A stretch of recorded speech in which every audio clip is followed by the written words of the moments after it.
Bismillahirrahmanirrahim. Assalamualaikum warahmatullahi wabarakatuh.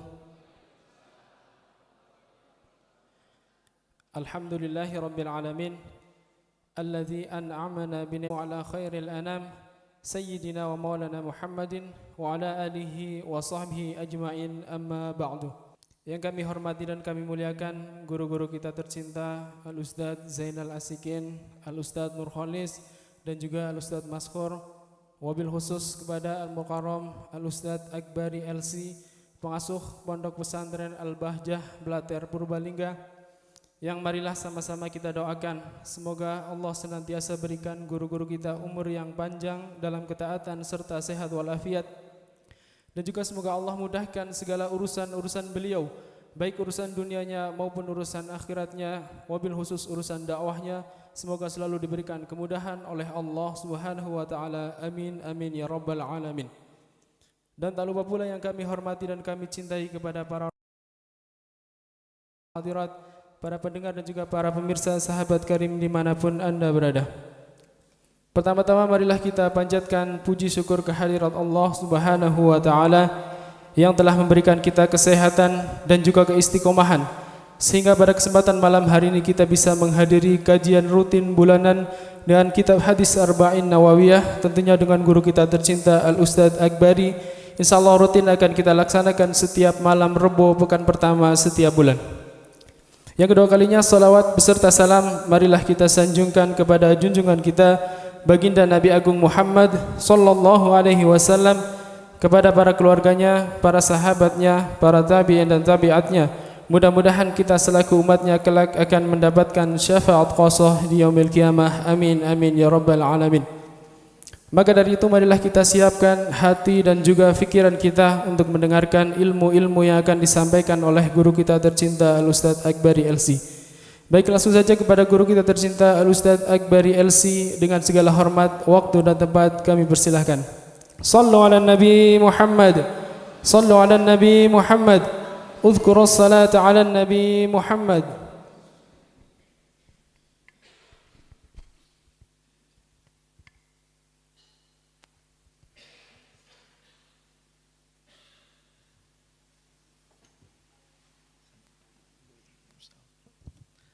Assalamualaikum warahmatullahi wabarakatuh.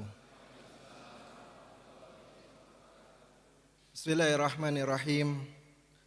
Alhamdulillahi rabbil alamin. Wassalatu wassalam. Allahumma ja'alha fi mizani hasanatina yawma nalqaka yawma la tamliku nafsun li nafsin syai'a wal amru yawma idzil lillah. Allahumma ighfir dzunubana wa kafir anna sayyiatina wa tawaffana ma'al abrar. Allahumma ja'al jam'ana hadza jam'an marhuma wa tafarruqana min ba'dihi tafarruqan ma'suma wa la taj'al fina syakiyan wa la mahruma kun lana wa la takun alaina.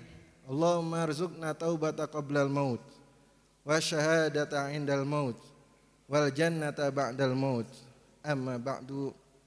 Yang kami cintai, kami muliakan para hadirin, para pemirsa dimanapun Anda berada. Alhamdulillah, pada kesempatan malam hari ini kita masih bisa melanjutkan pengajian rutin kitab Arba'in Nawawi dan Safinatun Najah. Alhamdulillah, kita sekarang berada di bulan Shafar, ya. Bulan Shafar adalah bulan yang baik, bulan khair. Shafar al-khair, yang baik, ya. Karena sebagian orang jahiliyah itu menganggap bulan Shafar adalah bulan yang sial, ya. Kalau orang Jawa hari Sabtu, ya, hari Sabtu katanya nggak menolong orang yang lagi butuh. Nah, ini salah, ya. Justru kalau kita menolong saudara kita, maka kita berada dalam pertolongan Allah Subhanahu wa taala. Nah, ini orang jahiliyah meyakini bahwasanya bulan Shafar ini adalah bulan yang sial. Jadi kalau sudah bulan Shafar ini, mereka nggak ada yang bepergian, nggak ada menikah, nggak ada buka toko, nggak ada melakukan apapun, ya. Karena bulan sial katanya, nggak boleh bepergian dan sebagainya. Lah, ini keyakinan seperti ini masih ada sampai hari sekarang, ya. Adanya bulan Shafar, bulan sial, masih ada sampai sekarang. ada Rebo Wekasan, ya kan ya. Ada lagi harinya hari Sabtu, ya. Nggak tahu sama nggak Purbalingga Cirebon. Kalau orang Cirebon hari Sabtu nggak nolong orang yang lagi butuh, Sabtu ya, biasa dipas-pasin lah ya. Padahal yang benar adalah hari Sabtu itu menolong orang yang sedang butuh, ya, lagi butuh harus ditolong. Karena kalau kita menolong saudara kita berada dalam pertolongan Allah Subhanahu wa taala. Ya, jadi hari Safar ini, bulan Safar ini sebagian orang meyakini adalah bulan yang sial. Jadi nggak mau bepergian, nggak mau ngebangun rumah di bulan Safar ini, nggak mau menikahkan ya. Padahal kalau kita lihat sejarah, ini banyak sekali kebaikan-kebaikan yang terjadi di bulan Safar ya. Di antaranya Sayyidina Ali ini menikahi Sayyidah Fatimah yaitu di bulan Safar ya. Meskipun Sayyidina Ali tidak menunda pernikahannya ya, tetap menikah di bulan Safar. Meskipun demikian banyak keturunannya semuanya habaib, semuanya baik-baik semuanya. Nah, ini menikahnya di bulan Safar ya. Jadi yang mau menikah di bulan Safar menikah. Yang mau nikah di hari Sabtu menikah ya. Harus tafaul, nggak boleh tasyaum. Ya, tasyaum nggak boleh menyangka sial, nggak boleh, harus berprasangka baik pada Allah Subhanahu wa taala. Menikah di hari Sabtu banyak rezeki. Ya, sebagian orang nggak mau tuh, harus ada hitung-hitungan dulu. Primbonnya jangan hari ini ya. Padahal kata Buya, hari yang baik itu di mana hari kita melakukan kebaikan, ibadah seperti ini. Hari yang buruk ya hari kita melakukan kemaksiatan. Nggak ada namanya hari itu jelek, bulan jelek, nggak ada. Semuanya bagus ya. Nah ini ditiadakan oleh baginda Nabi Muhammad SAW. Ya, dalam sabdanya, la adwa wala tiarota wala hamah wala sofar. La adwa, nggak ada kata Rasulullah. Yang namanya penyakit berpindah sendiri itu nggak ada. Penyakit menular kata Rasulullah itu tidak menular dengan sendirinya. Itu karena izin Allah Subhanahu wa taala. Kata sahabat, bagaimana ya Rasulullah jika ada onta satu kandang, dimasukkan satu onta yang berpenyakit sehingga semua ontanya kena penyakit. Kata Rasulullah, siapa yang menulari onta yang pertama tadi? Nah, gitu kan ya. Jadi enggak berpindah dengan sendirinya karena izin Allah Subhanahu wa taala. Ya. Rasulullah SAW pernah makan bareng dengan orang yang terkena penyakit kusta. Zuzam ya. Makan bareng, bismillah kata Rasulullah, tawakal ala Allah. Enggak apa-apa. Ini bagi imannya yang kuat, ya, bagi imannya yang kuat. Meskipun demikian Rasulullah SAW juga bersabda, firo minal majdzumi firoroka minal asad. Larilah kalian dari penyakit kusta sebagaimana kalian lari dari singa, dari harimau. Ya. Nah ini bagi imannya yang lemah. Ya. Jadi penyakit itu nggak ada menular dengan secara sendirinya. Itu atas izin Allah Subhanahu wa taala. Meski itu pun penyakitnya penyakit menular.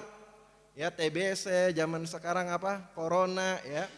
Corona tidak menular dengan sendirinya atas izin Allah Subhanahu wa taala. Kalau Allah tidak mengizinkan tidak akan menular.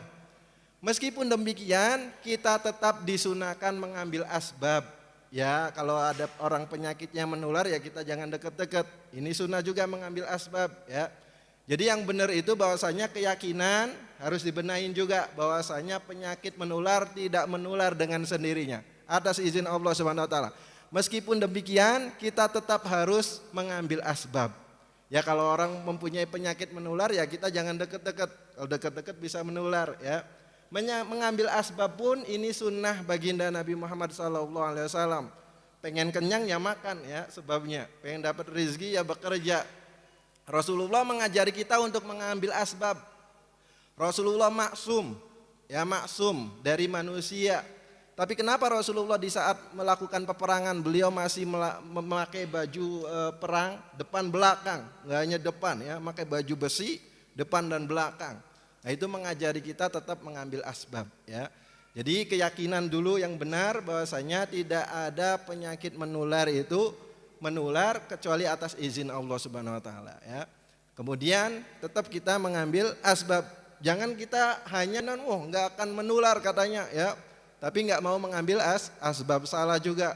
Yang hanya mengambil asbab, keyakinannya enggak benar juga kurang juga ya. Jadi dua-duanya. Kita tetap keyakinan kepada Allah Subhanahu wa taala, kemudian kita juga disunahkan mengambil asbab. La adwa, ini meniadakan, enggak ada penyakit menular dengan sendirinya. Wala tiarota. Nah, ini enggak ada juga namanya tatoyur.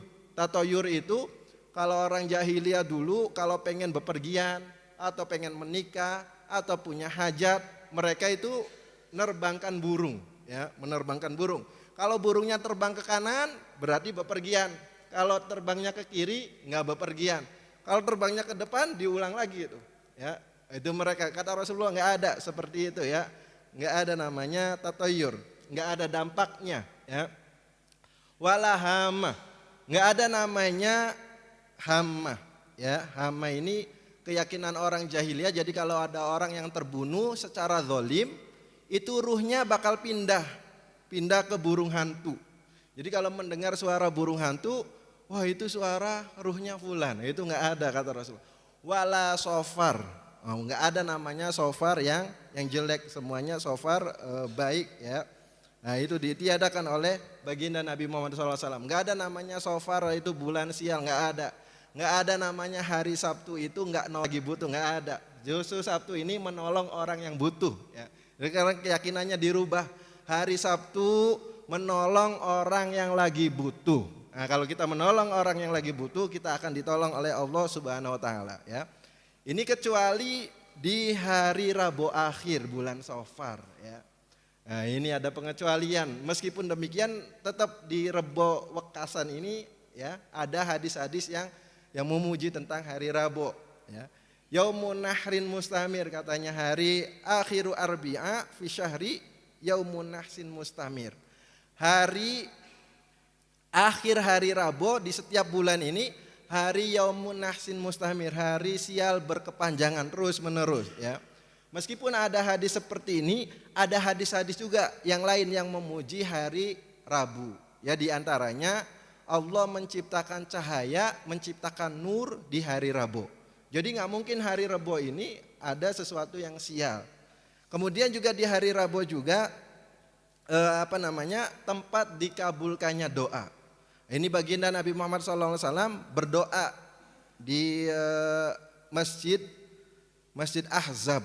Beliau berdoa di hari Senin, berdoa di hari Selasa, berdoa di hari Rabu, baru dikabulkan di hari Rabu di antara zuhur sampai asar. Nah, ini kata periwayat hadis Sayyidina Jabir, saya mengetahui bahwasanya waktu tersebut adalah waktu mustajabah ya, untuk berdoa. Waktu mustajab. Jadi kalau kita berdoa di hari Rabu setelah zuhur sampai asar itu waktu mustajab. Nah, Sayyidina Jabir tidak ada perkara yang penting kecuali dia berdoa di hari Rabu tersebut kecuali dikabulkan oleh Allah Subhanahu wa taala ya. Jadi meskipun ada hadis yang mengatakan bahwasanya hari Rabu itu hari sial yang berkepanjangan ya, begitu juga ada hadis-hadis yang memuji tentang hari Rabu ya. Jadi tetap kita harus berhusnudzon kepada Allah Subhanahu wa taala bahwasanya Rabu Wekasan ini hari turunnya kebaikan. Oh, banyak rezeki di situ, banyak keberkahan ya, seperti itu. Takutnya mimbab ana inda dzanni abdi bi, bahwasanya Allah itu tergantung prasangka hambanya. Kalau hambanya berprasangka buruk ya buruk, kalau hambanya berprasangka baik ya baik ya. Makanya ketika ibaratnya menikah, kalau ada pernikahan katanya, kalau nggak ada suguhan, masak nasi nggak mateng-mateng. Oh, karena udah berkeyakinan seperti itu, ya kalau nggak ada suguhan, masak nasi ya nggak mateng-mateng. Karena sudah sugestinya seperti itu. Ya, coba keyakinannya dirubah. Kalau nggak suguhan, nasi mateng gitu, mateng nanti ya. Karena Allah sesuai dengan prasangka hambanya.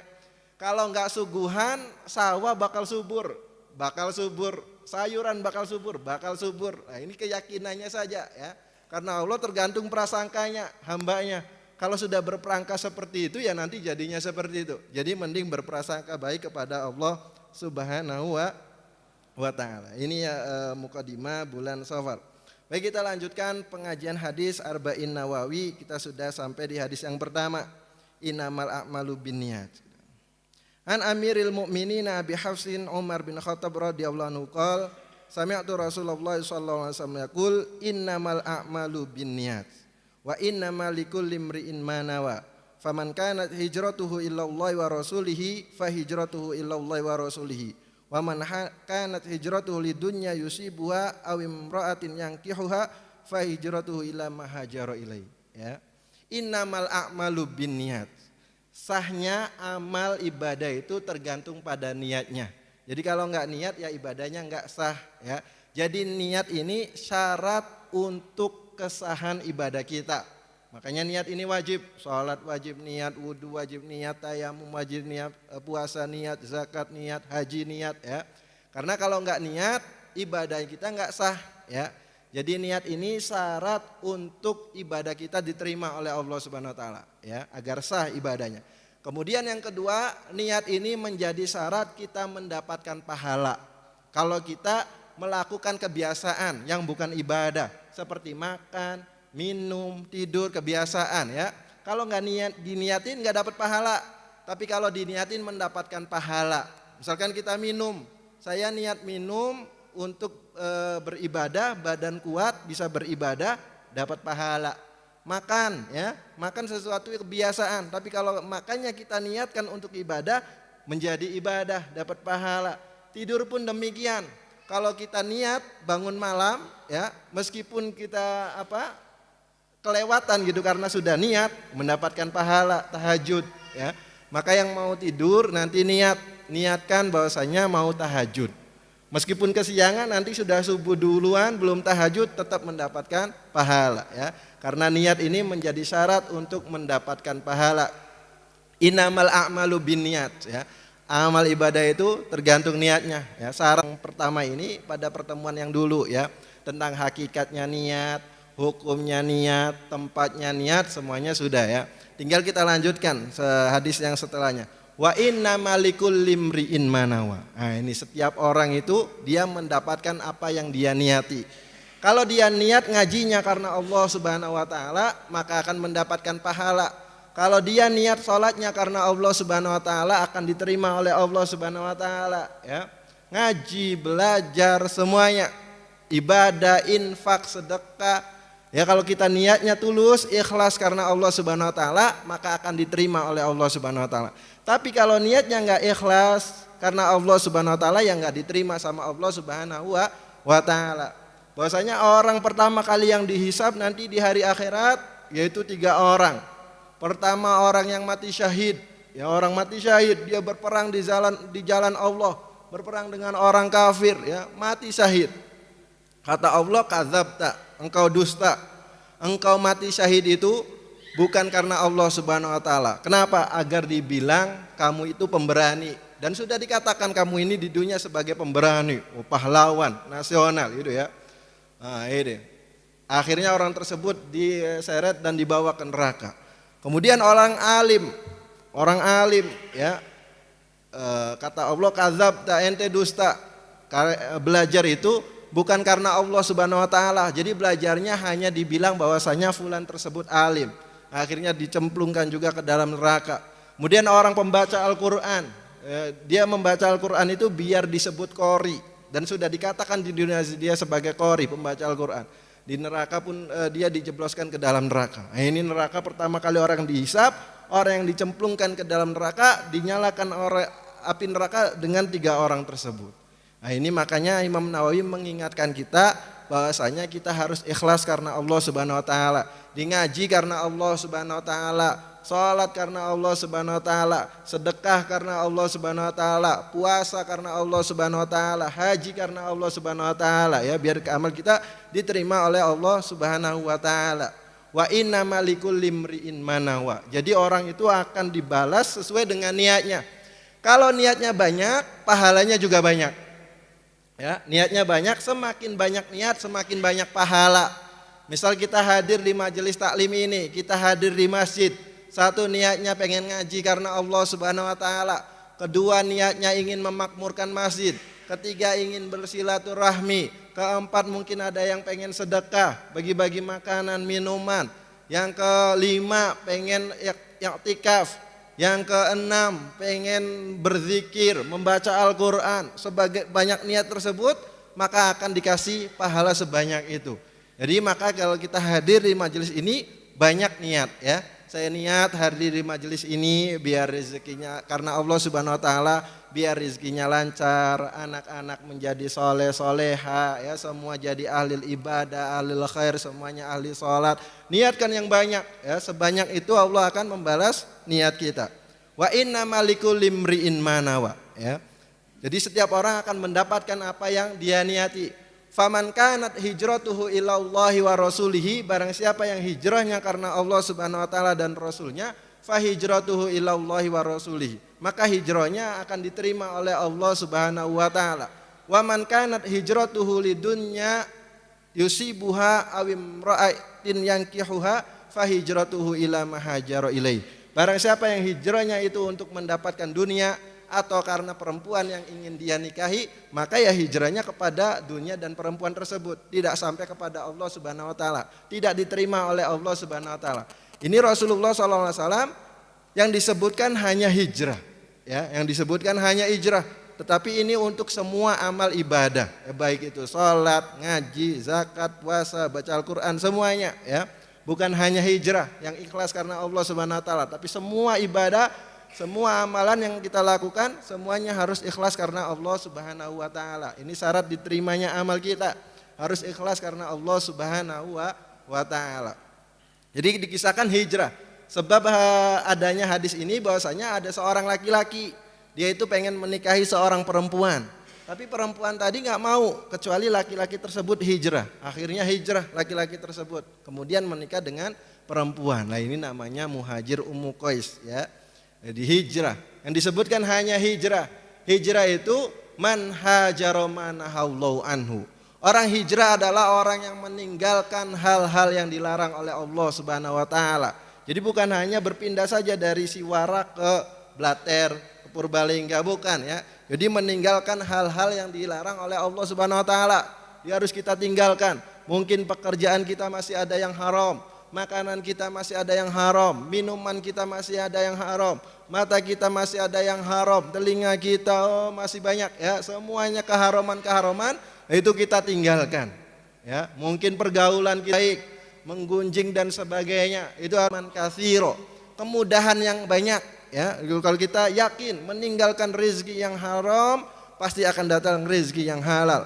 Dia akan mendapatkan kemudahan-kemudahan, wasa'ah, kelapangan, baik lapang hati, lapang rizki, lapang semuanya ya.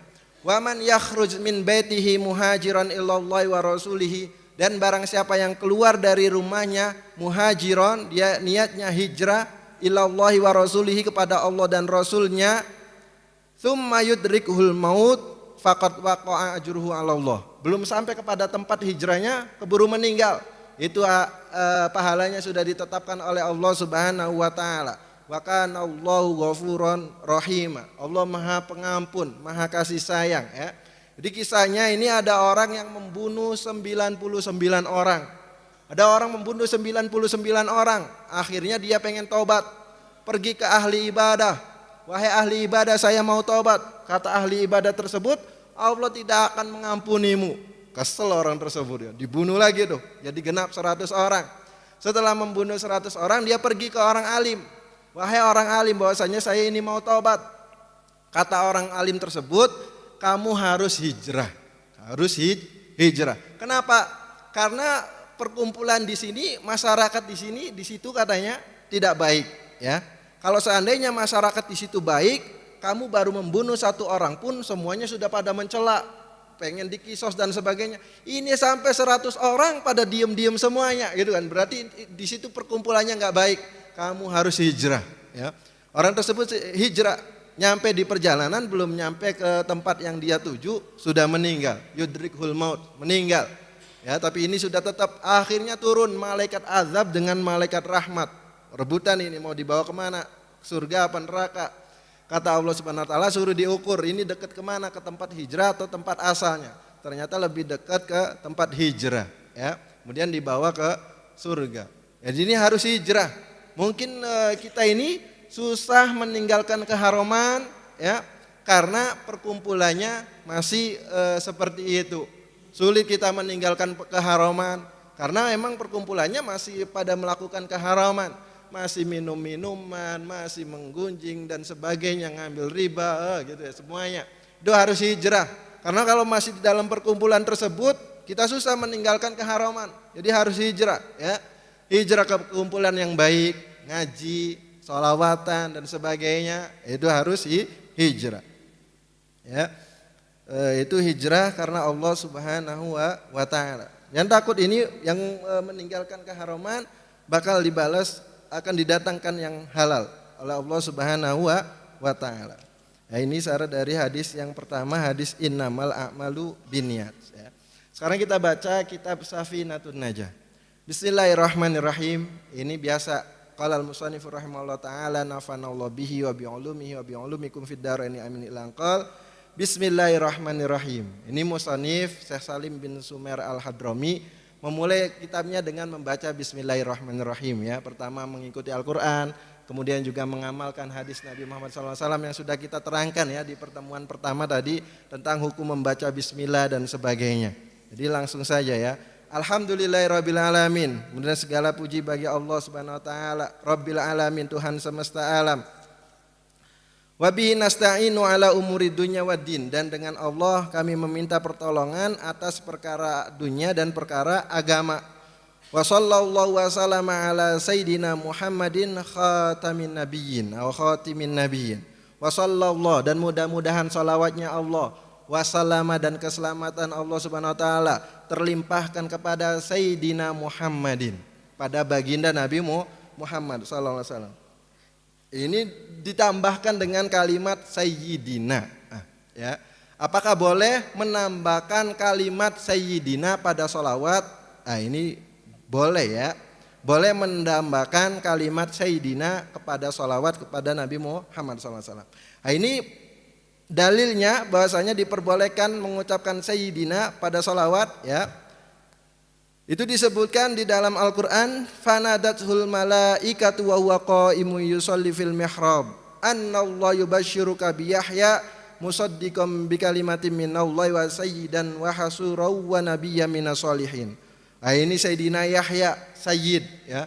Sayyidina Yahya saja, Nabi Yahya ini sebagai sayyid, apalagi Nabi Muhammad SAW. Jadi ada asalnya di Al-Quran kalimat sayyid.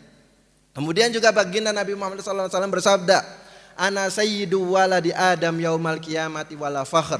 Saya adalah pemimpin anak cucu Nabi Adam di hari kiamat nanti, wala fakhr, ya, enggak sombong Nabi Muhammad SAW. Pemimpinnya umat semuanya, baginda Nabi Muhammad SAW. Di saat manusia sudah tidak ada lagi yang memberikan syafaat, ya, itu hanya yang memberikan syafaat baginda Nabi Muhammad SAW. Namanya syafaatul uzma. Itu orang-orang sudah kelelahan di mauqif nanti di padang mahsyar, sudah kelelahan, sudah bosan sudah di padang mahsyar. Semuanya pergi ke Nabi Adam alaihissalam. Nabi Adam pun tidak bisa memberikan syafaat. Bahwasanya Nabi Adam, pergilah ke selainku, pergilah semuanya ke Nabi Nuh. Nabi Nuh pun nggak bisa. Pergi ke Nabi Musa, Nabi Isa, semuanya nggak ada yang memberikan syafaat kecuali baginda Nabi Muhammad sallallahu alaihi wasallam. Kemudian juga baginda Nabi Muhammad bersabda kepada cucunya Hasan, inabni hadza sayyid, bahwasanya cucuku ini adalah sayyid bahwasanya. Kemudian juga perkataannya Sayyidina Umar bin Khattab, sayyiduna a'taqa sayyidana. Sayyiduna yakni Sayyidina Abu Bakar memerdekakan sayyidana, memerdekakan sayyidnya kita, Sayyidina Bilal, ya. Jadi ada bahwasanya lafadz-lafadz sayyid di dalam Al-Quran ataupun di dalam hadis, ya. Adapun bahwasanya innama sayyidu Allah, ini sayyid secara mutlak. Secara mutlak sayyid itu hanya Allah Subhanahu wa taala, tapi secara majas itu boleh yang lainnya. Kemudian juga bagaimana dengan hadis la tusayyiduni fi sholatikum, janganlah kalian memanggil sayyid, ya, mengucapkan sayyid di dalam salat kalian. Nah, ini dikatakan ulama hadis ini adalah hadis palsu, nggak ada asalnya. Siapa yang meriwayatkan hadis ini? Kemudian bertentangan dengan bahasa Arab, sedangkan Rasulullah paling fasih bahasa Arab, ya. Namanya kalimat sayyid itu dari sada yasudu, bukan sada yasidu, ya. Kalau yang benar adalah la tusawwiduni, nah itu baru benar, ya. Jadi secara bahasa Arab pun keliru, ya. Kemudian menambahkan sayyid ini termasuk adab. Adab kepada baginda Nabi Muhammad SAW, ya. Manggil Pak RT aja harus Pak RT kan ya, harus ada Pak RT, Pak Haji gitu kan, ada adabnya. Manggil Ustadz dan sebagainya, Pak Guru ya. Adab ya, apalagi ini kepada baginda Nabi Muhammad SAW. Dan adab ini lebih didahulukan. Kan sholawat di dalam hadis nggak ada kalimat sayyidnya. Kemudian kita tambahkan kalimat sayyid. Mana yang lebih utama? Mendahulukan syariat atau mendahulukan adab? Ulama mengatakan di dalam hal ini kita mendahulukan adab. Ya, pada baginda Nabi Muhammad SAW. Mana dalilnya adab lebih didahulukan daripada syariat? Adab lebih didahulukan daripada syariat, ya. Itu kisahnya Sayyidina Ali, para sulh Hudaybiyah ya. Sayyidina Ali jadi penulisnya Rasulullah SAW. Rasulullah ummi, nggak bisa baca dan tulis. Akhirnya yang menulis Sayyidina Ali. Uktub Bismillahirrahmanirrahim. Kata Suhel, saya nggak tahu nih Ar-Rahman Ar-Rahim nggak tahu. Uktub bismika Allahumma, kata Rasulullah, umhu ya Ali, hapus, tulis bismika Allahumma ya. Ini adalah perjanjian dari Muhammadun Rasulullah. Kata Suhel, kalau saya meyakini antum ini Rasulullah ya kita nggak akan berbeda ya. Kata Rasulullah, umhu ya Ali, hapus kalimat Rasulullah, uktub Muhammad ibnu Abdillah ya.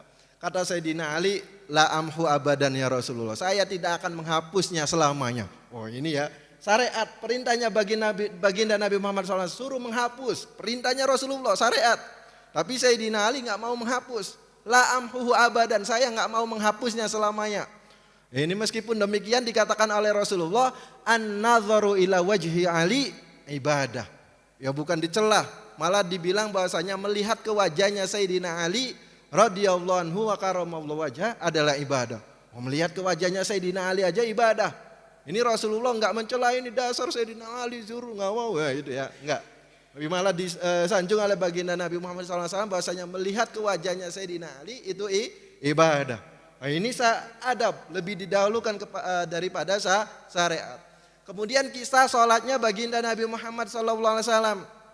Ya, kisah sholatnya ketika beliau sakit pengen meninggal dunia, itu Sayyidina Abu Bakar suruh menjadi imam. Di saat di tengah-tengah sholat, Sayyidina Rasulullah datang. Akhirnya Sayyidina Abu Bakar mundur. Maka anak kata Rasulullah, tetaplah di tempatmu. Tapi ya Sayyidina Abu Bakar tetap mundur. Setelah selesai sholat, kenapa katanya ketika disuruh untuk tetap di tempatmu, tetap mundur. Kata Sayyidina Abu Bakar, maka nali ibni Abi Quhafan yataqaddama baina yadayhi sallallahu alaihi wasallam. Enggak pantas gitu kan ya, Sayyidina Abu Bakar untuk berada di depannya baginda Nabi Muhammad SAW. Ini disuruh, perintah maka anak, suruh tetap di tempatmu.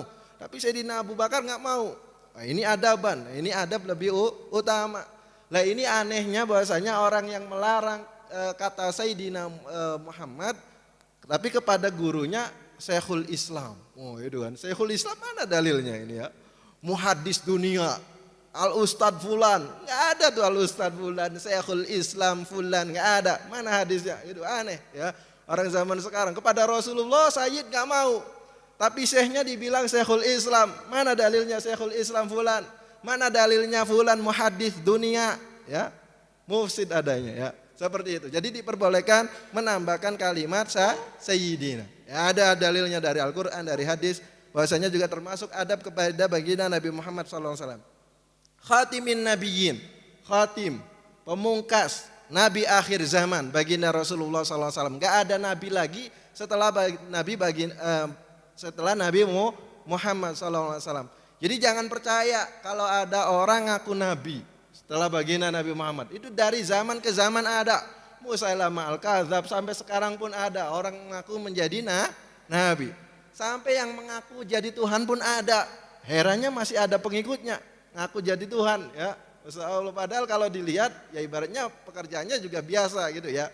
Tapi masih diikutin, aneh ini ya. Ini harus tahu bahwasanya Nabi Muhammad akhir zaman, Nabi akhir zaman. Enggak ada Nabi setelah Nabi Muhammad. Wa khatamin nabiyyin. Wa alihi wa sahbi ajma'in. Mudah-mudahan salawat dan salam Allah dilimpahkan kepada keluarganya baginda Nabi Muhammad sallallahu alaihi wasallam. Siapa ini keluarganya baginda Nabi Muhammad sallallahu alaihi wasallam? Keluarganya baginda Nabi Muhammad dalam makom doa ya, dengan dalam makom berdoa itu kullu mukmin, semua orang beriman walau asyan, meski dia berbuat maksiat. Karena orang yang berbuat maksiat lebih butuh doa. Tapi di dalam maqam madah, pujian, kullu mukmin taqiyin, semua orang yang beriman yang bertakwa kepada Allah Subhanahu wa taala. Tapi dalam masalah zakat yaitu Banu Hasyim dan Banu Muthalib ya, itu enggak boleh menerima zakat, para habaib dan sebagainya. Tapi di dalam masalah Ahlul Bait, nah ini Sayyidah Fatimah, Sayyidina Ali, Sayyidina Hasan dan Sayyidina Husain sampai keturunannya sampai akhir zaman, sampai hari kiamat. Itu Ahlul Bait yang wajib kita cintai.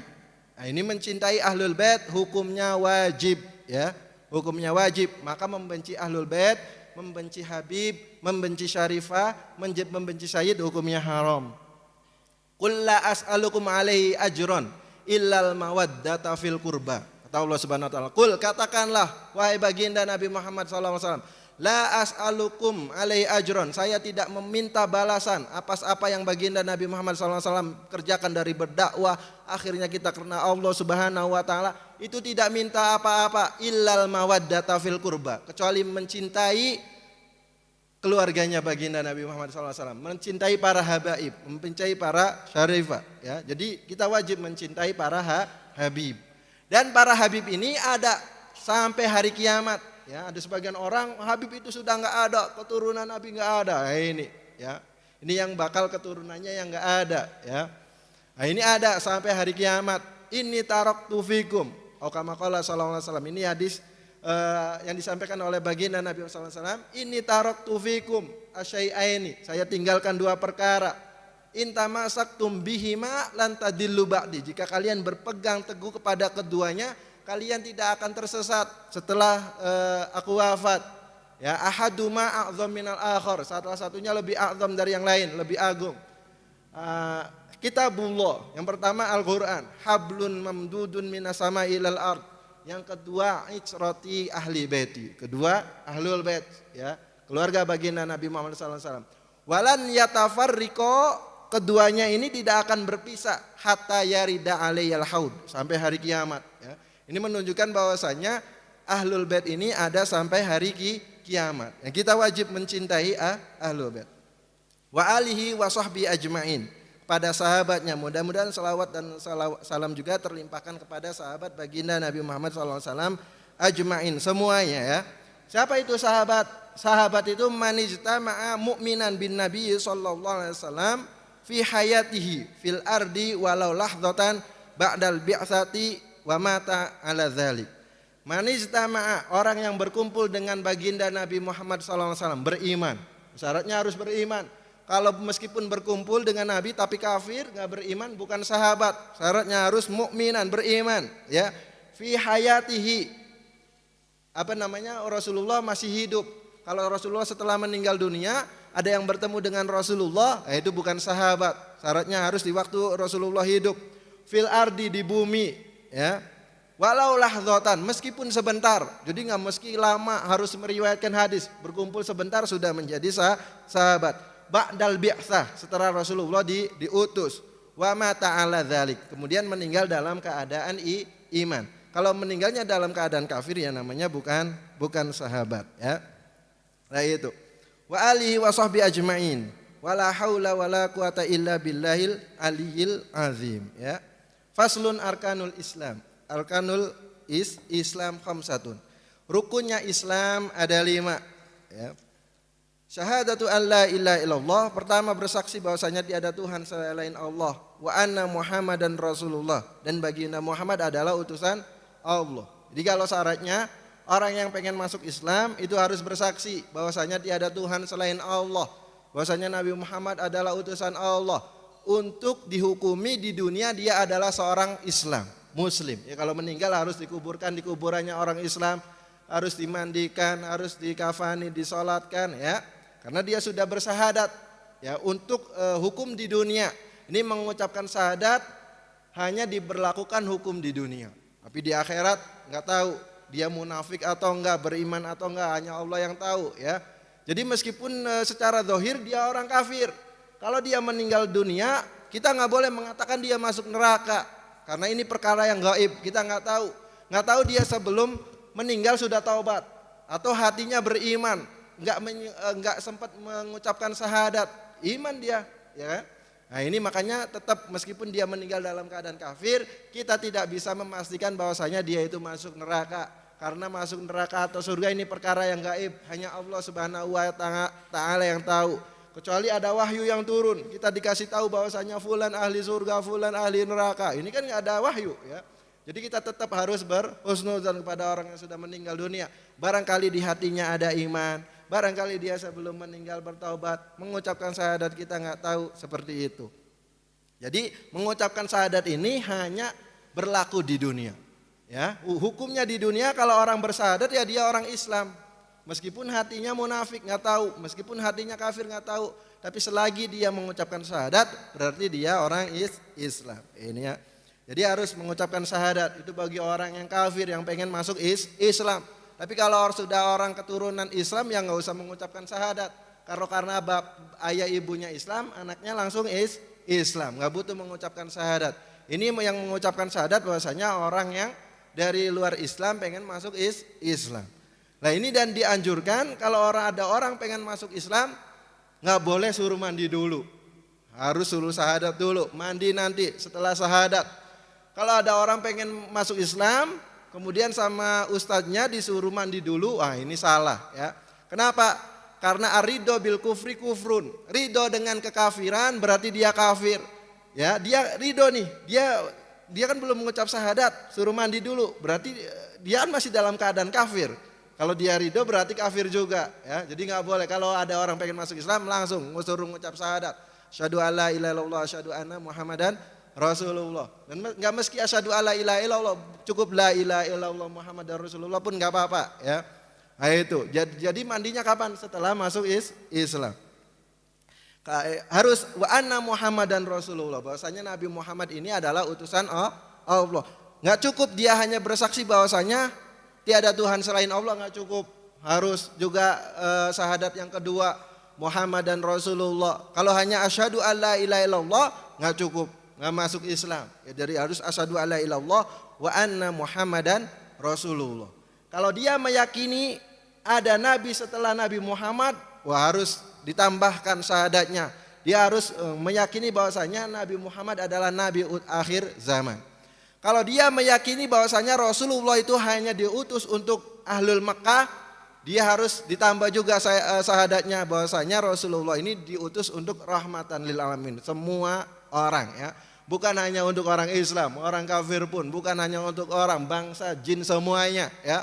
Rasulullah diutus semuanya rahmatan lil alamin. Karena sebagian orang berkeyakinan bahwasanya Rasulullah itu hanya diutus hanya untuk bangsa Arab. Bangsa Indonesia enggak, gitu kan. Jadi kalau dia pengen masuk Islam, syahadatnya ditambah. Selain asyhadu alla ilaha illallah wa anna Muhammadan Rasulullah, dia juga harus meyakini bahwasanya Rasulullah diutus ke seluruh alam. Wa iqamus shalat, yang kedua rukunnya Islam mendirikan salat, ya. Sesuai dengan syarat rukunnya nanti yang akan kita bahas. Wa ita'iz zakat, mengeluarkan zakat. Wa shaumu ramadana, puasa Ramadan. Wa hajjul baiti, pergi haji. Man istata'a ilaihi sabila, bagi yang mampu. Pergi haji bagi yang mampu, itu rukunnya Islam. Jadi kalau rukun, ya 5. Orang sholat saja bagaimana? Enggak puasa, enggak haji, enggak zakat, padahal sudah wajib. Sholat saja, Islam ya, cuman enggak sempurna Islamnya, ya. Dia melakukan dosa besar, ya. Atau saya mah sudah puasa, enggak usah sholat, ya. Ada yang puasa enggak sholat, apakah dia keluar dari iman? Enggak, ya. Enggak keluar dari iman. Selagi dia meyakini bahwasanya sholat itu wajib, meninggalkan sholat, meninggalkan puasa, meninggalkan zakat dan sebagainya, ini hukumnya ada 2. Pertama, dia meyakini sholat enggak wajib, meyakini puasa enggak wajib, meyakini zakat enggak wajib, meyakini haji enggak wajib. Nah ini keluar dari iman. Karena dia mengingkari sesuatu yang maklum, ya, mimma ulima minad din bid-darurah. Orang tidak butuh berpikir, semua orang tahu bahwasanya sholat ya wajib, puasa ya wajib, enggak usah berpikir. Lah dia ingkar, keluar dari iman. Tapi kalau dia hanya meninggalkan sholat karena malas-malesan, meninggalkan puasa, males-malesan. Nah ini nggak nyampe keluar dari iman ya. Cuman imannya nggak sempurna. Nah, ini faslun fasal arkanul imani sittah. Kalau rukunnya iman ada 6. Antuk minabillah, beriman kepada Allah, wa malaikatihi, kepada malaikat-malaikatnya, wa kutubihi, kitab-kitabnya, wa rusulihi, dan rasul-rasulnya, wa bil yaumil akhiri, hari kiamat, wa bil qadari khairihi wa syarrihi min Allah Ta'ala, beriman kepada takdir baik itu buruk atau baik, semuanya datang dari Allah Subhanahu wa Ta'ala. Iman, harus iman kepada Allah. Kalau orang yang tidak meyakini enggak ada Tuhan itu, kafir dia ya. Atau enggak mengingkari malaikat, ya kafir, keluar dari iman. Mengingkari nabi, dari nabi-nabi yang wajib kita yakini, 25 nabi yang disebutkan di dalam Al-Quran, dia mengingkari, oh ini Nabi Adam bukan nabi, oh bisa keluar dari iman ya. Apalagi mengingkari hari kiamat, mengingkari takdir ya, itu semuanya menyebabkan keluar dari iman. Atau ada orang yang sholat ya, sholat itu katanya cukup dengan niat, oh ini bisa keluar dari iman. Karena semua orang tahu bahwasannya sholat ya ruku, sujud gitu kan. Karena zaman sekarang itu ya sebagian masya Allah pelajar-pelajar yang ngane-ngane lah ya, mengatakan bahwasannya sholat itu cukup niat katanya. Niat saja sudah cukup. Wah itu bisa keluar dari iman. Karena semua orang tahu ya sholat ya ruku, sujud itu ya sudah ma'ruf, semuanya sudah tahu. Lah kalau dia ingkarin ya bisa keluar dari iman. Wa makna la ilaha illallah, adapun maknanya la ilaha illallah itu la ma'buda bihaqqin fil wujudi illallah. Tidak ada Tuhan ya yang berhak disembah kecuali Allah Subhanahu wa taala. Sesembahan banyak, orang menyembah gunung, menyembah batu, menyembah pohon, menyembah langit, bumi, matahari, bintang-bintang. Itu semuanya enggak ada yang benar. Yang benar hanya Allah Subhanahu wa taala. Kitab Toharo, kitab Toharo, faslun fasal alamatul bulughi salasun. Tanda-tandanya balik ada 3. Tamamu khamsa asyrata sanatan fi dzakari wal untha. Sempurnanya umur 15 tahun bagi laki-laki dan perempuan. Wal ihtilamu fi dzakari wal untha. Ihtilam, keluar mani bagi laki-laki dan perempuan, litis isinina ketika umurnya 9 tahun hijriah. Wal haidu, haid fil untha litis isinina. Haid bagi perempuan ketika umurnya 9 tahun hijriah. Nah, ini tanda-tandanya balik ya. Jadi musannif di sini pengarang memulai kitabnya, kitab fikihnya tadi ma'akidah ya. Kitab fikihnya dengan tanda-tanda balik. Biasanya fikih itu dimulai dengan pembagian air dan sebagainya. Nah, ini biar kita tahu mana yang mukallaf dan mana yang bukan mukallaf. Ini disebutkan tanda-tandanya balik ada 3. 1, sempurnanya umur 15 tahun bagi laki-laki dan perempuan ya. Ketika sudah sempurnanya umur 15 tahun hijriyah. Pakainya hijriyah. Tahdidiyah harus pas ya, harus pas 15 tahun. Kapan dimulai dihitungnya kapan? Dari terpisahnya ya, semua terpisahnya anak tersebut dari perut ibunya. Dari situ dihitung. Misalkan sekarang jam 20.30 ya, baru dihitung tuh. Ya besok lagi 1 hari jam 20.30 1 hari. Nanti kalau sudah sampai 1 tahun ya, sudah jam 20.30 15 tahun baru dia balik. Tahdidiyah harus pas. Kurang 1 menit enggak bisa ya. 1 detik pun enggak bisa. Masih jam 29 menit 59 detik. Belum balik. Harus pas. Namanya tahdidiyah. 15 tahunnya harus pas. Komariatan harus hijriyah, maka harus tahu hijriyah ya, bukan masehi, harus tahu hijriyah. Muharram, Safar, Rabiul Awal, Rabiul Akhir ya harus tahu. Karena yang dihitung hukum-hukum ya pakainya hijriyah. Ini harus tahdidiyah. Wal ihtilam fi dzakari wal unsa litis isinin. Yang kedua, apa hikmahnya apa kok balik itu umurnya 15 tahun? Kenapa sih enggak 10 tahun aja, 14 tahun ya? Ulama mengatakan bahwasanya umur 15 tahun itu syahwat lagi tinggi-tingginya. Makan pun banyak ya. Anak pondok sekarang lagi 15 tahun. Biasanya 1 minggu 4 karung, sekarang 6 karung. Ya, makan lagi banyak-banyaknya. Ya, jadi makin banyak. Syahwat lagi memuncak, sudah bisa menikah ya umur segitu ya. Jadi nggak bisa dihajar, nggak bisa halangi kecuali dengan takwa. kepada Allah Subhanahu wa taala. Karena ini syahwat lagi memuncak gitu ya. Jadi harus dibarengi takwa. Nah, ini hikmahnya umur 15 tahun. Yang kedua tandanya balik al-ihtilamu fi dzakari wal unsa. Nah, itu keluar mani. Ihtilam itu mimpi basah. Tapi yang dimaksud adalah bukan mimpi basah. Kalau mimpi basah nggak keluar mani ya belum balik. Jadi yang dimaksud mimpi basah di sini adalah keluar mani, khurujul mani bagi laki-laki dan perempuan di saat umurnya 9 tahun hijriyah. Pas atau bisa kurang. Ulama berbeda pendapat, ada yang mengatakan boleh kurang, ada yang mengatakan harus pas ya. Nah, itu. Yang kedua, ihtilam. Yang ketiga haid fil unsa, haid bagi perempuan litisni sinina ketika umurnya sudah 9 tahun hijriyah. Kalau belum 9 tahun hijriyah, kalau haid dikira-kira itu boleh kurang 15 hari. Kalau umurnya 9 tahun hijriyah kurang 15 hari keluar darahnya haid ya. Tapi kalau keluarnya 16 hari, kurangnya 16 hari, 17 hari dan seterusnya itu bukan haid ya.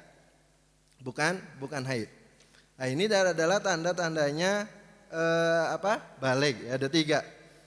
Nah, ini biar tahu karena balik itu adalah orang yang sudah menyampai batasan mukallaf.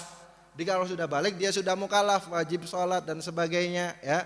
Karena orang mukallaf itu huwa al-balik, dia adalah orang yang balik, al-aqil yang berakal ya. Ma'abulugi dakwah, sampainya seruan dakwah, wa salamatul hawas, sehat pendengaran atau penglihatan. Jadi orang mukallaf itu orang yang sudah wajib sholat, zakat, haji, puasa, wajib meninggalkan keharaman adalah orang yang balik. Huwa al-balik. Jadi harus orang yang balik. Kalau anak kecil yang belum balik belum wajib sholat. Nah, ini anak-anak kecil belum balik belum wajib sholat. Puasa belum wajib ya. Wajibnya kepada siapa? Wajibnya kepada orang tuanya. Ya, kalau anak yang masih kecil belum balik belum wajib sholat. Yang wajib adalah orang tuanya memerintahkan anaknya untuk sholat. Kalau anak itu sudah nyampe 7 tahun itu harus sudah disuruh sholat. Kalau sudah 10 tahun nggak mau sholat harus dipukul. Bukan dipukul sampai merah-merah, bukan ya. Peringatan saja. Ini Umi marah nih, Abi marah harus sholat gitu ya. Nah, ini ulama mengatakan hikmahnya apa? Membiasakan ya. Membiasakan anak itu untuk sholat, puasa. Jadi sudah kebiasaan. Sudah biasa melakukan kesunahan, sudah biasa meninggalkan keharaman. Nggak boleh. Anak segini berjudi nggak boleh, harus dilarang sama orang tuanya. Meskipun anaknya belum haram ya, orang tuanya yang haram melakukan. Anaknya minum-minuman umur segini wajib dicegah ya.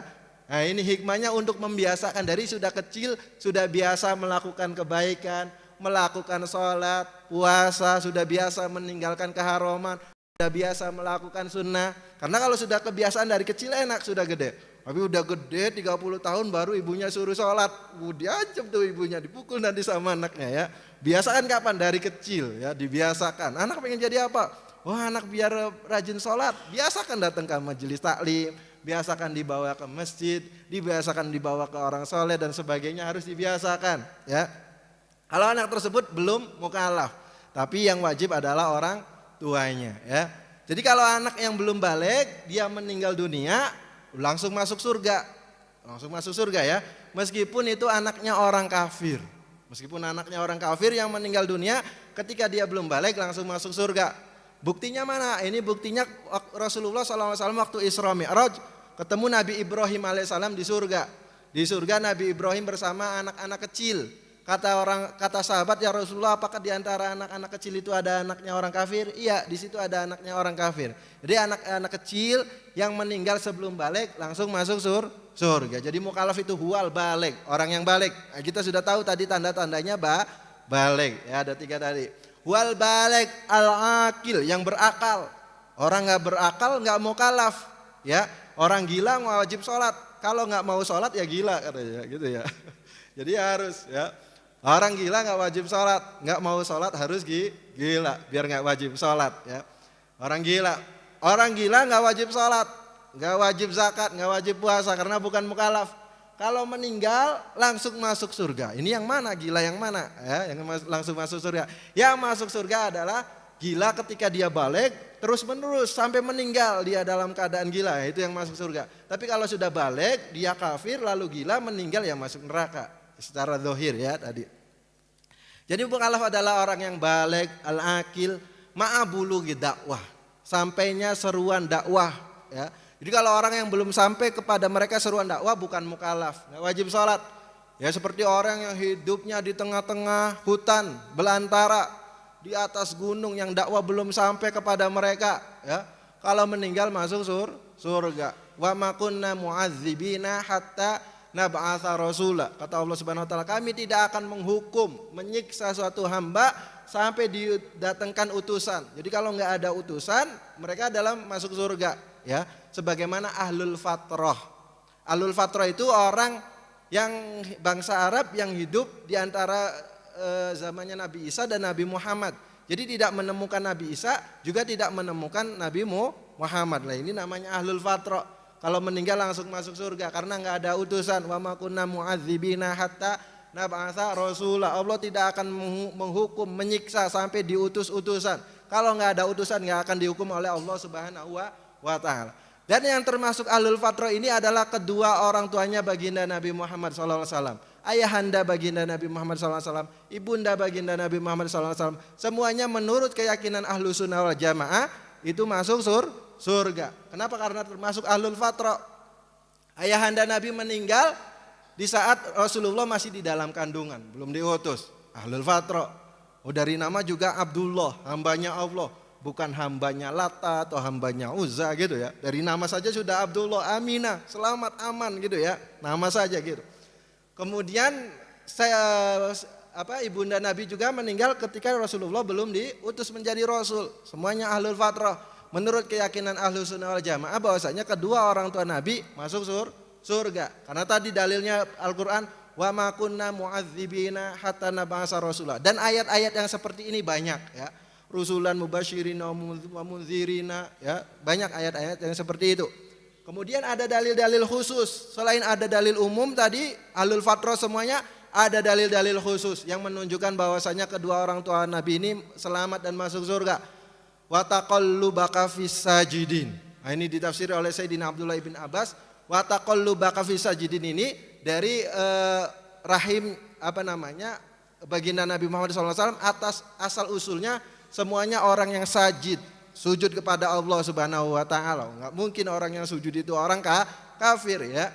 Kemudian dari hadis lam azal ungkolu, saya ini senantiasa dipindah-pindah min sulbi tohirin ila arhami zakiyat, dari tulang sulbi yang tohir yang suci, wa arhami zakiyat dan rahim yang suci. Jadi Rasulullah mensifati asal usulnya semuanya dengan sifat yang suci.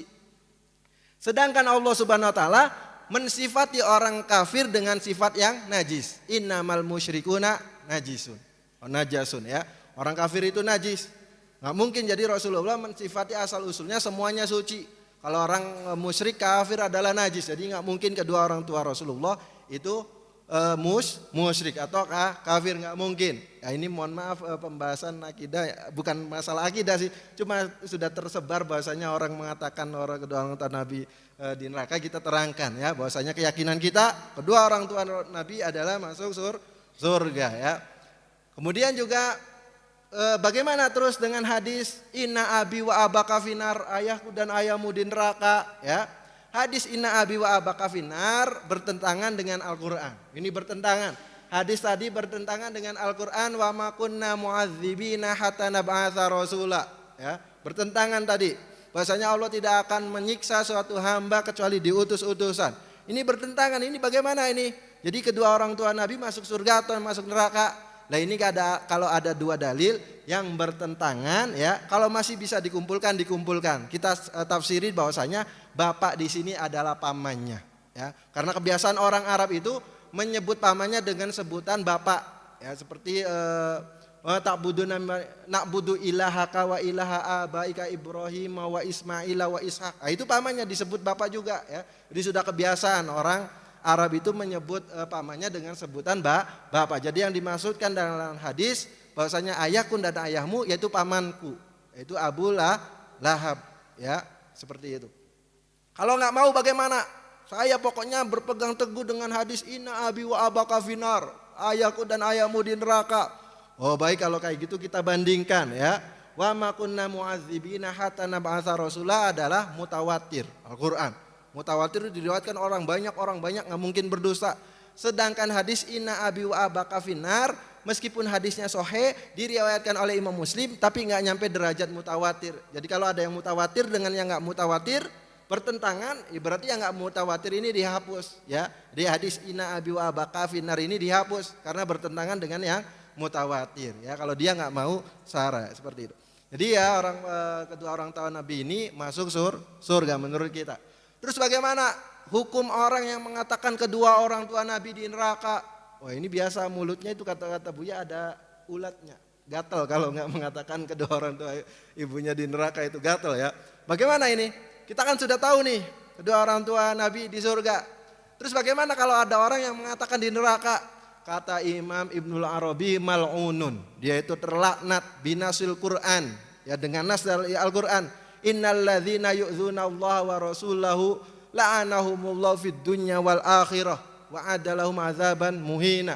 Bahwasanya orang yang menyakiti Allah dan Rasulnya la'anahumullah akan dilaknat di dunia sebelum di akhirat dan disiapkan azab yang menghinakan ya. Jadi enggak ada sesuatu yang lebih menyakiti hati baginda Nabi Muhammad SAW kecuali dikatakan bahwasanya ayah ibunya di neraka ya. Maka hati-hati kalau sudah ada anak kita, saudara kita kok bilang, "Oh, ibunya Nabi di neraka, bapaknya Nabi di neraka." Hati-hati, ngajinya di mana harus dipindah ya, seperti itu. Kemudian ulama sepakat bahwasanya bumi tempat yang paling mulia di jagat raya ini ya adalah bumi yang mengandung jasadnya baginda Nabi Muhammad SAW. Nah, ini bumi yang mengandung jasadnya baginda Nabi Muhammad SAW menjadi tempat yang paling mulia, bakal dibawa masuk surga. Bagaimana dengan perutnya ibunda Nabi Muhammad SAW yang telah mengandung baginda Nabi Muhammad? Bukankah menjadi sebaik-baik ibunda, sebaik-baik ayahanda, sebaik-baik keluarga? Karena semuanya ini pilihan, ya seperti itu. Jadi keyakinan kita bahwasanya kedua orang tua Nabi masuk surga. Yaitu syaratnya mukallaf wal baligh al akil ma'abulughi dakwah wa salamatul hawas, sehat penglihatannya atau pendengarannya.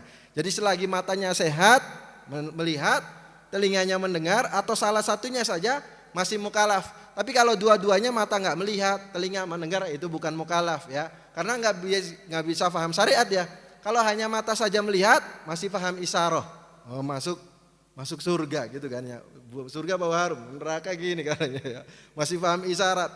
Atau dia mendengar saja nggak melihat, masih bisa mendengar dakwah ya. Tapi kalau sudah dua-duanya, nah ini bukan mukallaf ya. Jadi musannif di sini mendahului dengan tanda-tandanya baligh biar tahu mana yang mukallaf dan mana yang bukan mukallaf, mana yang wajib sholat dan mana yang tidak wajib sholat. Wallahu a'lam bishawab.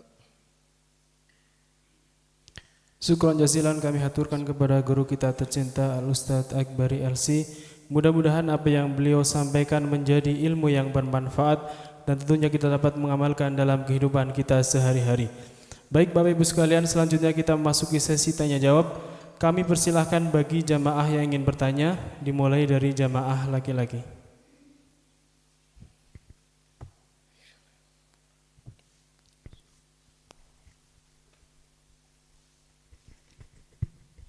Assalamualaikum warahmatullahi wabarakatuh. Waalaikumsalam warahmatullahi wabarakatuh. Allahumma salli ala Sayyidina Muhammad wa ala ali Sayyidina Muhammad. Allahumma salli wa sallim. Izin bertanya Ustaz, berkaitan dengan niat tadi, bahwasanya segala sesuatu itu tergantung kepada niat. Apakah niat itu harus diucapkan atau cukup dalam hati?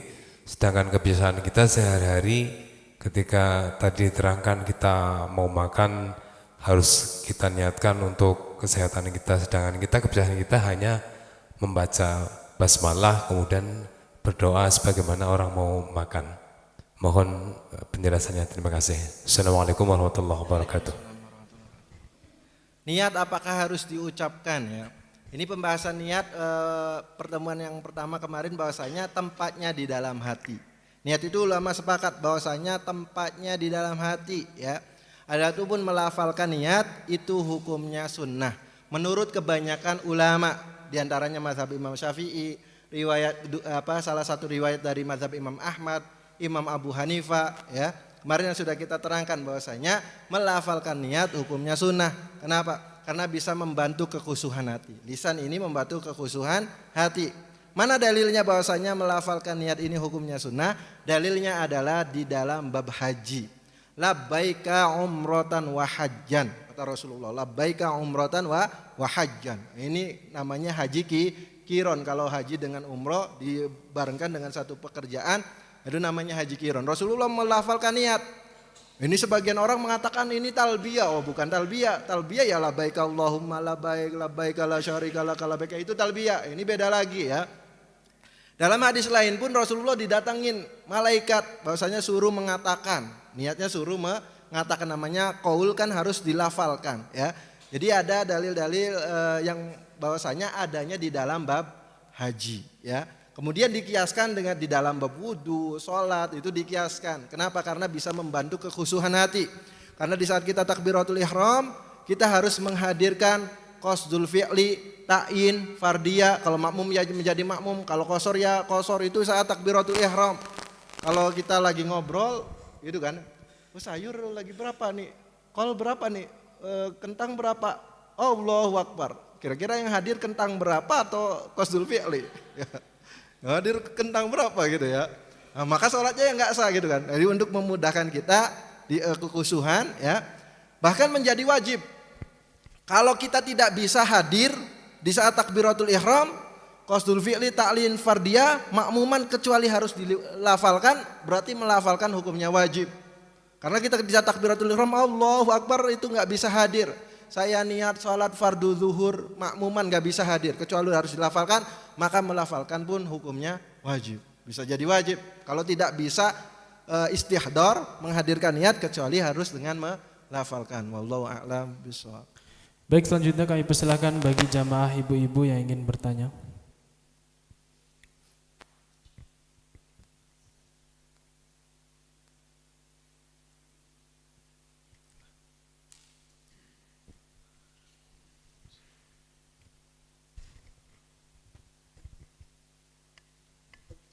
Assalamualaikum warahmatullahi wabarakatuh. Waalaikumsalam warahmatullahi wabarakatuh. Allahumma sholli ala sayyidina Muhammad wa ala ali sayyidina Muhammad. Izin bertanya Ustadz, bagaimana hukumnya kita kalau berwudu di dalam kamar mandi, sedangkan kita kalau berwudu pasti membaca niat di dalam kamar mandi? Mohon penjelasannya Ustadz, terima kasih. Wassalamualaikum warahmatullahi wabarakatuh. Waalaikumsalam warahmatullahi wabarakatuh. Berwudu di dalam kamar mandi bukan sesuatu yang terlarang ya. Bahkan kalau sholat di dalam kamar mandi pun nggak apa-apa ya, wudunya sah dan sholatnya sah. Ya, kalau sholat yang penting nggak ada najis. Kalau di tempat perusahaan yang nggak bisa sholat ya, pura-pura ke kamar mandi sholat. Ya, yang penting kamar mandinya nggak ada najisnya, bisa ya. Jadi boleh wudu di kamar mandi ataupun sholat di kamar mandi pun sekalian ya, boleh. Hanya makruh saja kalau sholat mungkin karena biasanya tempatnya najis ya, kan nggak boleh sholat di 7 tempat diantaranya di kamar mandi karena kebiasaannya ya tempatnya najis, tapi kalau sudah dipastikan tempatnya suci ya nggak masalah ya. Jadi boleh berwudu di kamar mandi ataupun di sholat di kamar mandi. Adapun melafalkan bagaimana, nanti ngucap bismillah itu ya, itu nggak nyampe haram, hanya sampai makruh saja kita mengucapkan bismillahirrahmanirrahim di dalam kamar mandi ya. Wallahu a'lam bishawab. Baik, selanjutnya kami akan bacakan pertanyaan yang masuk melalui sosial media Sahabat Karim. Assalamualaikum warahmatullahi wabarakatuh. Waalaikumsalam. Allahumma sholli ala sayyidina Muhammad wa ala ali sayyidina Muhammad. Semoga Ustadz Akbari selalu diberikan kesehatan oleh Allah Subhanahu wa taala. Amin amin ya rabbal alamin. Ustadz, saya mau bertanya, apa hukumnya bagi orang yang suka menyumpahi orang dengan berkata misalnya, saya belum puas kalau melihat orang itu belum mati. Mohon penjelasannya. Assalamualaikum warahmatullahi wabarakatuh. Waalaikumsalam warahmatullahi wabarakatuh. Menyumpahin orang sama dengan mendoakan jelek ya. Wah, semoga terlaknat dan bagainya, wah, tabrakan macam-macam. Namanya itu mendoakan jelek, dan itu nggak boleh ya. Doa jelek nggak boleh. Kenapa? Karena doa jelek ini akan melambung ke atas langit. Kalau sesuai dengan yang didoakan ya jatuh kepada yang didoakan. Kalau nggak sesuai balik lagi kepada dirinya ya. Jadi nggak ada gunanya kita mendoakan yang tidak baik. Doakan yang baik. Kalau dia kurang ajar kepada kita, kalau kita doakan jelek semakin kurang ajar. Ya Allah berikanlah hidayah, berikan taubat dan sebagainya. Mudah-mudahan besok baik tuh, malah ngasih hadiah ya. Jadi kalau ada orang berbuat nggak baik kepada kita, jangan didoakan kan nggak baik. Iya kalau cocok sama dia, kalau nggak berbalik ke kita ya. Jadi nggak boleh kita mendoakan orang lain dengan doa yang jelek. Wallahu a'lam bishawab. Selanjutnya pertanyaan yang datangnya dari hamba Allah. Assalamualaikum warahmatullahi wabarakatuh. Ustadz ingin izin bertanya. Mau tanya, mohon maaf, apakah boleh sesama laki-laki melihat aurat laki-laki dan sebaliknya sesama perempuan dengan perempuan lainnya? Mohon penjelasannya. La yanzur ar-rajulu aurata ila aurati rajul. Atau kama qala sallallahu alaihi wasallam. Bahwasanya tidak boleh laki-laki melihat auratnya laki-laki, perempuan melihat auratnya perempuan, tidak boleh. Nah, ini aurat ini batasannya bagaimana? Aurat ini ada dua macam. Ada aurat yang wajib ditutup, ada aurat melihat. Aurat yang wajib ditutup laki-laki di luar sholat ataupun di dalam sholat, yaitu di antara pusar dan perut. Itu yang wajib ditutup. Baik dia di dalam sholat ataupun di luar sholat, di depan mahramnya ataupun yang bukan mahram. Yang wajib ditutup bagi laki-laki di antara pusar dan lutut. Ini yang wajib ditutup ya, bukan masalah melihat. Masalah melihat beda lagi. Ini yang wajib ditutup dulu, namanya aurat sater, aurat yang wajib ditutup. Laki-laki yang wajib ditutup adalah di antara pusar dan lutut, ya. Itu baik di dalam sholat ataupun di luar sholat. Makanya laki-laki kalau pengen main bola atau renang atau main dan sebagainya ya aurat harus ditutup, ya karena wajib, ya. Wajib. Nah ini main bola bagaimana? Ini udah biasanya pakainya celana pendek. Ya kalau masih bisa pakai celana panjang. Kalau santri pakai sarung deh. Ya. Sarungnya suka sobek gitu. Bukannya anak nyantri main bola pakai sarung suka sobek. Bahkan pakai gamis ya. Anak santri pakai gamis. Main bola. Nah itu ya harus disiasatin karena ini wajib ditutup aurat. Ya laki-laki main bola harus pakai celana panjang.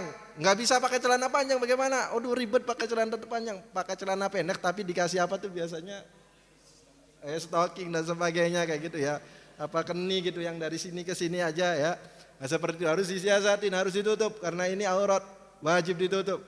Baik renang dimanapun ya, renang wajib buka kaos. Waduh renang wajib buka kaos ya, nggak boleh ya membuka aurat. Nah itu laki-laki. Perempuan bagaimana?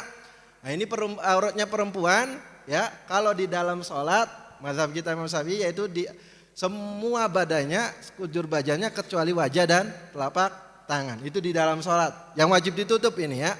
Itu kalau nggak ada laki-laki. Kalau ada laki-laki ya wajib ditutup juga wajah. Kemudian kalau di luar sholat bagaimana? Wah di luar sholat macam-macam auratnya perempuan. Ada di hadapan mahramnya. Di hadapan mahramnya. Keluarganya ya. Saudaranya, bapaknya, ayahnya ya. Dan di hadapan orang muslimah ya, di dalam muslimah yaitu baina surra wa rukbah, di antara pusar dan lutut. Maksudnya apa di antara pusar dan lutut itu? Maksudnya kalau seandainya tersingkap, itu nggak apa-apa. Bukan di depan saudaranya harus dibuka, bukan ya. Nah, ini salah paham. Kan auratnya perempuan di depan mahramnya di antara pusar dan lutut. Akhirnya nggak pakai kaos ya. Wah, ini keterlaluan, salah paham ya. Maksudnya ulama itu seandainya kalau tersingkap, terlihat, yaitu di antara pusar dan lutut. Itu yang nggak boleh, kalau selain itu boleh. Bukan berarti harus dibuka ya. Dan di hadapan orang muslimah, auratnya di antara pusar dan lutut. Yang kedua, perempuan di hadapan orang kafir. Perempuan yang kafir, itu yang biasa terlihat ketika bekerja. Kalau biasa bekerja kelihatan lengannya gitu ya. Nah, itu nggak apa-apa di hadapan orang kafir ya. Kenapa? Karena mungkin orang kafir nanti disifatin ini perempuan kayak gini lah seperti itu ya. Kemudian kalau di hadapan ajnabi, orang yang bukan mahramnya, nah ini perempuan, kalau mazhab Imam Syafi'i sendiri ada dua pendapat ya. Ada yang mengatakan bahwasanya sekujur tubuhnya kecuali wajah dan telapak tangan. Nah, ini pendapat yang dikukuhkan oleh Imam Ibnu Hajar Al-Haytami sama Imam Syekhul Islam Zakaria Al-Ansori, bahwasanya perempuan tidak wajib pakai cadar, ya. Nah, itu ya. Ini masalah menutup ya, bukan masalah melihat. Bahwasanya wajib ditutup adalah sekujur badannya kecuali telapak tangan dan punggungnya dan wajah. Ya, sama di dalam sholat. Ini menurut Imam Ibnu Hajar dan Syekhul Islam Zakaria Al-Ansori. Adapun menurut Imam Khatib Al-Syirbini, Imam Romli sekujur badannya. Jadi menurut Imam Khatib Syirbini dengan Imam Romli ya perempuan harus pakai cadar ya. Nah, ini di depan yang bukan mahram. Jadi ada perbedaan ulama dalam mazhab Imam Syafi'i itu sendiri ya. Jadi yang terus fatwa bagaimana? Kalau fatwa ya beda lagi, tergantung daerahnya. Kalau Indonesia ya difatwakan ya nggak wajib memakai cadar ya. Tapi ulama sepakat bahwasanya namanya kerudung ini wajib. Ya, ulama sepakat ijma udah ulama bahwasanya rambut ini termasuk aurat yang wajib ditutup ya.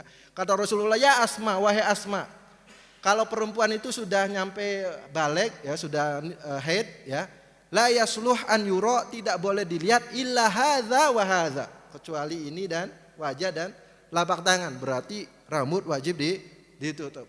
La yaqbalullahu sholata haid illa bi khimar. Allah tidak akan menerima salatnya orang yang sudah haid, sudah balik kecuali memakai khimar, memakai kerudung. Jadi ulama sepakat bahwasanya kerudung ini wajib ya. Adapun cadar ada perbedaan pendapat, boleh pakai cadar, boleh nggak pakai cadar ya. Yang penting kan tadi nggak boleh yang pakai cadar merendahkan yang nggak pakai cadar, yang nggak pakai cadar merendahkan yang pakai cadar, nggak boleh ya. Jadi kalau masalah cadar boleh pakai, boleh tidak, karena ada perbedaan pendapat. Tapi masalah kerudung, nah ini juga semuanya sepakat. Jadi kalau ada profesor maupun doktor maupun insinyur mengatakan bahwasanya rambut bukan aurat, dia keluar dari kesepakatan ulama ya, menyelisihi kesepakatan ulama ya. Jadi kalau kerudung wajib, cadar ada perbedaan pendapat. Kaos kaki bagaimana? Ya, kaos kaki mazhab kita Imam Syafi'i ya wajib juga, illa hadza wa hadza, kecuali muka dan telapak tangan. Nah, ini tapi menurut mazhabnya Imam Abu Hanifah, kaki ini bukan aurat ya, boleh nggak pakai kaos kaki. Wala yubdina zinatahunna illa ma dhahara minha. Jadi nggak boleh melihatkan auratnya kecuali yang biasa terlihat. Menurut Imam Abu Hanifah, kaki ini biasa terlihat, bukan kaki apa namanya ini, kodam ini ya, telapak kaki ya. Telapak kaki ini biasa terlihat, berarti boleh dibuka. Mazhab Imam Abu Hanifah. Menurut kita enggak, kecuali wajah dan tangan. Itu yang wajib ditutup. Adapun kalau wajib melihat beda lagi, ya nggak boleh laki-laki melihat sekujur badannya perempuan, ya perempuan pun nggak boleh, karena kullil mu'minina yaghuddu min absarihin, katakanlah bagi orang-orang yang beriman untuk menjaga pandangannya. Sama perempuan pun kullil mu'minati yaghudduna min absarihina, gitu kan ya, nggak boleh. Kecuali ada hajat, jadi melihatnya laki-laki kepada perempuan satu, karena kalau ini adalah istri ya, mahram. Kalau mahram ya boleh kecuali di antara pusar dan lutut. Kalau mahram. Tadi kalau seandainya tersingkap. Kalau istri, laki-laki boleh melihat sekujur tubuh istrinya. Sama istri pun boleh melihat sekujur tubuhnya suami. Kalau yang bukan mahram bagaimana? Wah, haram ini ya, haram dilihat. Sedikit pun nggak boleh laki-laki melihat perempuan, perempuan yang melihat laki-laki kecuali ada hajat. Hajat belajar mengajar ya, hanya wajahnya saja yang dilihat. Jual beli, jadi saksi, hanya wajahnya saja yang dilihat ya. Atau pengen menikah, laki-laki pengen menikah, boleh melihat wajah dan tangannya saja. Nah, seperti itu. Perempuan pun sama, pengen menikah boleh melihat laki-laki wajah dan telapak tangannya saja. Ya, jadi seperti itu. Kalau masalah melihat beda lagi, macam-macam. Ada laki-laki melihat mahramnya, melihat istrinya, melihat ajnabiyah orang lain ya, pengen membeli budak, itu aja semuanya ya. Itu masalah melihat. Jadi dibedakan antara yang harus ditutup dan yang melihat. Nah, itu laki-laki nggak boleh melihat auratnya laki-laki ya, dan perempuan pun tidak boleh melihat auratnya perempuan. Wallahu a'lam bishawab. Kembali kami persilahkan kepada jamaah yang ingin bertanya.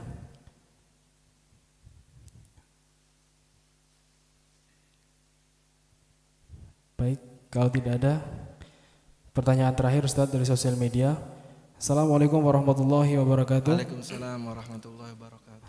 Ustadz yang kami hormati, kami minta petunjuknya bagaimana cara mendidik anak-anak kita agar mereka cinta dengan hal baik seperti senang pergi ke majelis taklim, sholat berjamaah, kemudian idola mereka para habaib atau ulama.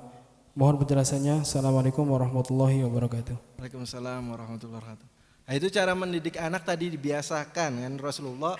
Muru auladakum bisolat, perintahkan anak-anakmu untuk sholat ketika umurnya 7 tahun. Ketika umurnya sudah 10 tahun dipukul ya. Pukulan yang mendidik, bukan sampai merah-merah ya. Nah, ini ulama mengatakan untuk membiasakan anak tersebut. Jadi kalau anak kita ingin menjadi anak yang soleh ya, ahli sholat, ahli pengajian, ahli majelis, sholawatan dan sebagainya, dibiasakan dari kecil. Ini dari segini-segini sudah diajak pengajian, nggak apa-apa meskipun tidur-tidur, namanya juga anak kecil ya. Dapat rahmat juga, turun sakinah, hatinya lembut. Sampai besar pun hatinya lembut, dapat rahmat Allah Subhanahu wa taala. Dibiasakan dari kecil. Diajak ke kiai biasa nginep di masjid mungkin, ikut pesantren kilat. Kalau nggak dibiasakan ya susah. Orang itu kalau sudah sepuh nggak biasa ke masjid, meskipun tetangga masjid nggak mau ke masjid. Bu, ayo bapak ke masjid gitu, ada pengajian apa sholat jamaah. Enggak, kenapa? Malu katanya, nggak biasa. Oh, berarti nggak biasa. Tapi kalau biasa, ada temennya biasa ya. Jadi harus dibiasakan itu. Meskipun dekat, kalau nggak biasa malu. Jadi harus ada yang ngajak ya, dibiasakan. Nah, itu caranya dengan membiasakan. Anak seneng ngaji, dibiasakan. Diajak ke pengajian, harus ngaji setiap sore, setiap hari, biasakan ya. Tinggal di pondok. Nggak meski langsung biasa hidup di luar langsung mondok. Oh, kaget anak, jam 3 sudah dibangunin. Aduh, jam 3 sudah dibangunin kadang-kadang segini. Tapi kalau udah biasa sudah nginep, ikut pesantren kilat, nginep 3 hari, sehari tahu, suka main di pondok, itu tetangga pondok, nanti sudah kebiasaan. Di saat anaknya mondok sudah biasa ya. Jadi caranya dengan dibiasakan dengan yang baik. Wallahu a'lam bishawab.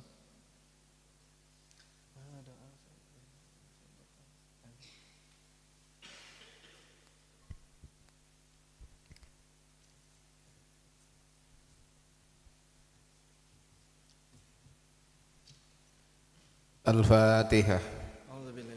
A'udzu billahi minasyaitonir rajim. Bismillahirrahmanirrahim. Alhamdulillahirabbil alamin. Arrahmanir rahim. Maliki yaumiddin.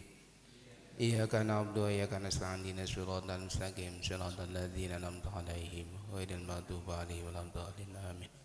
A'udzu billahi minasyaitonir rajim. Bismillahirrahmanirrahim. Allahumma shalli wa sallim ala sayyidina wa syahidina wa dakhilina wal mustafa wa maulana Muhammad. Allahumma shalli wa sallim wa ta'ala sahabati ala rasulillahi ajma'in. Alhamdulillahi rabbil alamin. Hamdan yuafi ni'amahu wa yukafi majidah. Ya Rabbana kal hamdu kama yanbaghi li nafsika wa adhimi sultanik. Illahi anta maqsudi wa ridhoka matlub wa fi amri Allah. Allahumma inna nas'aluka ridhoka wal jannata wa na'udzu bika min syahwatika wan nar. Allahumma inna nas'aluka ridhoka wal jannata wa na'udzu bika min syahwatika wan nar. Allahumma inna nas'aluka ridhoka wal jannata wa na'udzu bika min syahwatika wan nar. Allahumma shalli ala sayyidina Muhammad sallallahu alaihi nabiha min jami'il ahwali wal afat wa taqdilana biha jami'al hajat wa tudahhirna biha min jami'i syai'at wa tarfa'una biha ta'ala darajat wa tuballighuna bi aqsal hayati min jami'il khairati fi hayati wa ba'dal mamat. Allahumma ij'al fi hadhil majlis min ahlil ilmi wa ahlil khair wa ahlil Qur'an. Rabbana atina fid dunya hasanah wa fil akhirati hasanah wa qina adzabannar wa qina adzabannar wa qina adzabannar. Wa sallallahu ala sayyidina Muhammadin nabiyyi wa ala alihi wa sahbihi wa sallim. Subhanaka rabbika rabbil izzati amma yasifun wa salamun alal mursalin walhamdulillahi rabbil alamin. Siril Fatihah. A'udzu billahi minasyaitonir rajim. Bismillahirrahmanirrahim. Alhamdulillahi rabbil alamin. Arrahmanir rahim. Maliki yaumiddin. Iyyaka na'budu wa iyyaka nasta'in. Ihdinas siratal mustaqim. Shiratal ladzina an'amta 'alaihim ghairil maghdubi 'alaihim waladdallin. Amin. Allahumma shalli 'ala sayyidina Muhammad. Allahumma shalli wa sallim alaihi. Ada pengumuman ya. Maulid Akbar Satu Hati di Al-Bahjah Cirebon. Ini pemberangkatannya tanggal 1 Oktober 2022 ba'da zuhur. Kendaraan yang dipersiapkan 2 bus dengan fasilitas makan gratis 1 kali. Bagi yang ingin mengikuti acara tersebut silahkan bisa menghubungi Kang Ilman ya. Mohon maaf dan doa selalu. Billahi taufiq wal hidayah. Wassalamualaikum warahmatullahi wabarakatuh.